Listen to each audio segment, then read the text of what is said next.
Anak-anak dari keluarga yang dysfunctional itu jago banget untuk pura-pura bahagia. Dalam hati patah hati, tapi tetap jadi yang paling lucu, paling ramah, paling nyenengin semua orang. Biasa untuk melakukan ini karena kita biasa menyembunyikan rasa sakit. Dari kecil kita belajar bahwa perasaanku gak penting. Yang penting itu menyenangkan orang lain. Yang penting itu terlihat pura-pura kuat. Yang penting itu tetap selalu tersenyum dan bahagia. Pura-pura bahagia. Padahal sebenarnya kita cuma pengen dibahagiain sekali aja sama orang lain. Sama seperti kita membahagiakan orang lain. Pengen banget ada yang bilang ke kita bahwa aku sayang sama kamu. Kamu buka aja topeng itu. Aku sayang sama kamu apa adanya. Tapi aku belajar, kita nggak bisa berharap dari orang lain terlalu banyak. Karena itu ekspektasi yang terlalu berlebihan. Satu-satunya yang kita bisa harapkan adalah diri kita sendiri. Jadi dari situ aku belajar untuk memberi, untuk mencintai diri aku sendiri. Pelan-pelan, karena ini bukan sesuatu yang aku pernah tahu caranya sebelumnya. Karena luka yang disimpan pakai topeng tetap butuh jalan untuk pulang. Menjelang 17 Agustus, Hari Kemerdekaan Indonesia itu dirayakan secara besar-besaran. Kita bahkan punya logo khusus untuk ulang tahun ke-80 Indonesia. Tapi kalau ditanya-tanya lagi ya, apa sebenarnya kontribusi dari logo ini? Apakah itu meningkatkan pariwisata kita? Apakah itu meningkatkan ekonomi kreatif kita? Kalau iya, berapa banyak? Berapa banyak uang yang dihasilkan dari situ dibandingkan dengan investasi yang kita lakukan dari duit pajak rakyat? Kita suka banget dengan hal-hal simbolik seperti ini ya, upacara di istana negara dan lain sebagainya. Tapi kita kehilangan hal-hal yang benar-benar esensi dari masyarakat saat ini. Gimana dengan daya beli masyarakat? Berapa persen angka pengangguran di Indonesia? Berapa banyak pekerjaan yang telah berhasil diciptakan oleh pemerintah? Untuk Menteri Lingkungan misalkan, seberapa bersih udara kita sehingga kita bisa menghirup udara tanpa polusi? Kita harus mulai mengukur dengan KPI, dengan OKR layaknya perusahaan-perusahaan swasta.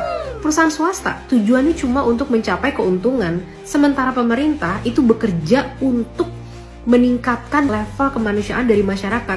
Bagaimana mungkin hal sepenting itu tidak dilakukan dengan KPI, dengan OKR, dengan tujuan yang jelas dan hanya sesuai dengan apapun yang pemerintah mau lakukan gitu kan, kayak bikin logo untuk 17 Agustus itu membantu apa? Sekolah yang bener, nanti cari kerja yang enak, bisa punya uang banyak, bisa beli rumah, beliin mamah juga rumah. Dari kecil kita diajarin bahwa nilai itu ditentukan dari apa yang kita punya, bukan kita itu siapa. Bukan karena karakter kita, bukan karena hati kita, tapi karena kita punya apa.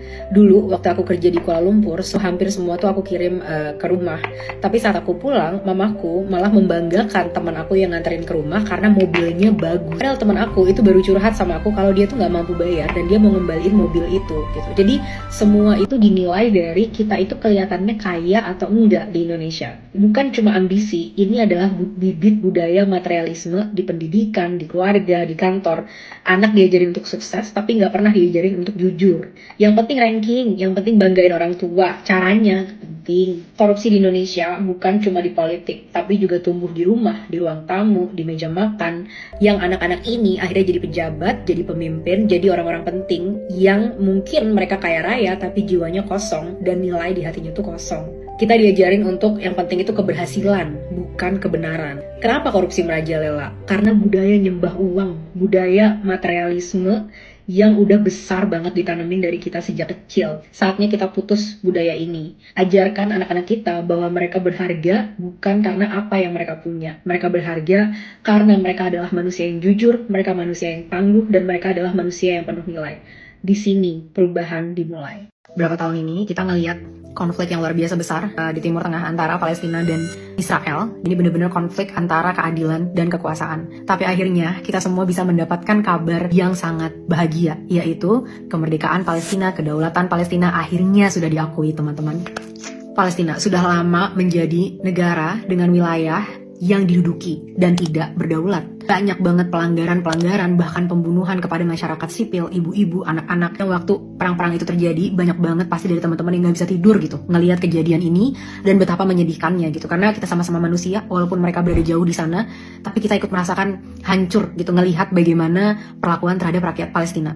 Setelah adanya kemerdekaan ini, yang terjadi adalah Palestina jadi bisa hadir di forum-forum internasional.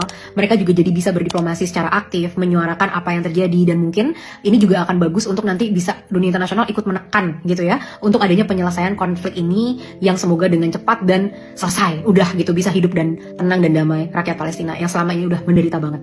Satu hal yang mau aku soroti ya adalah memang solidaritas dari masyarakat-masyarakat di Indonesia dan di berbagai belahan dunia gitu. Jadi kemarin aku baca berita di Italia, bahkan mereka sampai mogok kerja untuk memaksa Italia untuk juga mengakui kemerdekaan Palestina. Padahal itu secara geografis, secara sejarah, secara bahkan mungkin similaritas dalam budaya dan agama beda banget, tapi mereka juga menunjukkan solidaritas itu. Again, karena sama-sama manusia, jadi kita pasti tergerak hatinya ngelihat penindasan yang luar biasa yang terjadi kepada rakyat Palestina. Teman-teman, ini semua penting banget untuk keadilan dan untuk kemanusiaan. Long live Palestine.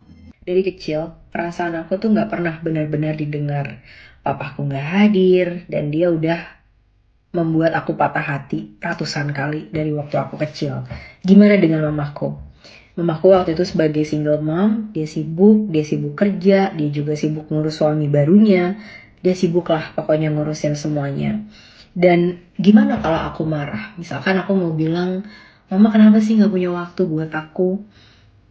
Belum selesai aku menyampaikan kalimat itu, mamaku pasti akan jauh lebih marah. Dia akan bilang, kamu kayak gitu aja marah, apalagi kamu jadi mama harus bla bla bla bla gitu kan. Jadi yang timbul di perasaan aku saat aku masih kecil adalah, berarti perasaan aku tuh salah ya. Berarti aku egois ya buat ngerasa kayak gitu ke mama aku sendiri. Bego banget ya aku ya, kok bisa ya sampai aku ngerasa kayak gitu. Bego banget aku bener-bener ya. Padahal aku cuma pengen dimengerti. Kalimat seperti, kamu kesepian ya, mama minta maaf ya, mama ngerti kok perasaan kamu. Itu cukup. Aku gak minta lebih dari itu. Akhirnya aku gede, berpikir dan merasa sangat sendirian, takut disakitin, takut ditolak, takut gak cukup gitu. Karena dari pengalaman-pengalaman itu ngajarin aku kalau dunia ini tuh gak aman. Perasaan kamu tuh gak harusnya di-share untuk keluar. Kamu gak boleh menyakiti orang lain dengan perasaan-perasaan kamu gitu. Dan orang tua itu ngajarin aku untuk bahwa dunia ini bukan tempat yang aman. Aku seneng banget karena mulai banyak pertanyaan-pertanyaan tentang gimana caranya aku bisa sembuh. Dan ini bener-bener adalah visi aku, kenapa aku melakukan atau post-post konten ini, karena aku pengen banget kita semua sembuh sehingga kita bisa jadi generasi yang lebih baik. Pertanyaan pertama, bagaimana proses sembuh dengan trauma? Yang mau aku tekanan di sini, trauma itu sangat dalam. Dia ada di alam bawah sadar kita, dia ada di sistem syaraf kita. Jadi untuk menyembuhkan sesuatu yang seperti itu, kita butuh cara yang sangat ilmiah. Saranku, kalau memang kalian udah punya uang, segeralah cari bantuan profesional dengan cara riset dulu. Kira-kira psikolog itu dia pakai metode apa? Bisa juga tanya sama mereka. Cari yang memang dia bener-bener expert mengenai childhood trauma. Di aku pakai cara EMDR, aku juga pakai cara hipnoterapi untuk menyembuhkan itu. Terus ada nanya juga ke psikolog kira-kira butuh berapa lama. Nah, ini bukan penyakit yang kita bisa sembuhkan dengan cara kayak minum obat ya, sekali langsung sembuh kayak paracetamol gitu. Tapi diri kita itu seperti bawang yang setiap kita ke psikolog itu akan dikupas satu layer, dikupas lagi satu layer, dan selalu ada lagi layer-layer di dalamnya.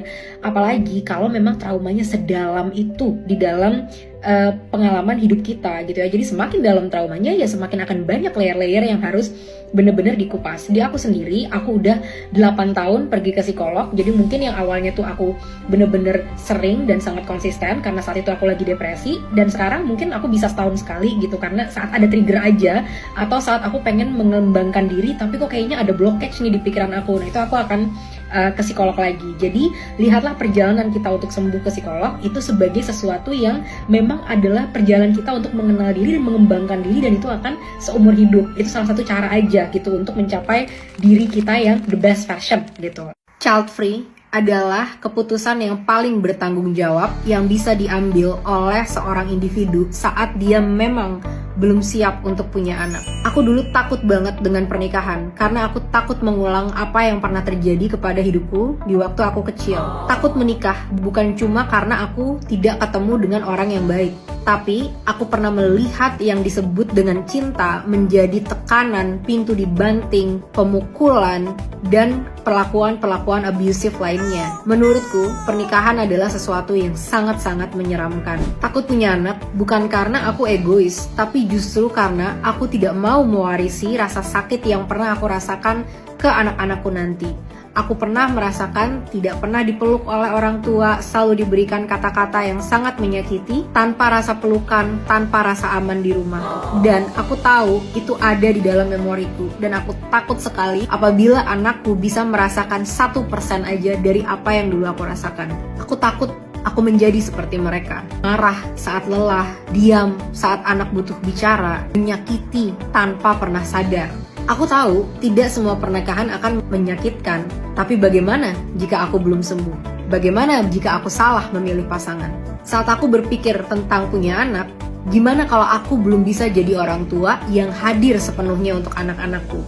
Aku tidak mau melahirkan anak hanya untuk mewariskan luka yang aku berdarah-darah karenanya. Kadang, rasa takut itu bukan karena kita takut tentang menghadapi masa depan, tapi karena masa lalu kita yang belum selesai. Kalau kamu juga pernah merasakan takut menikah dan takut punya anak, kamu nggak sendirian. Kamu sedang belajar untuk tidak meneruskan pola itu lagi. Dan itu adalah bentuk cinta yang paling berani. Pilih hidupmu.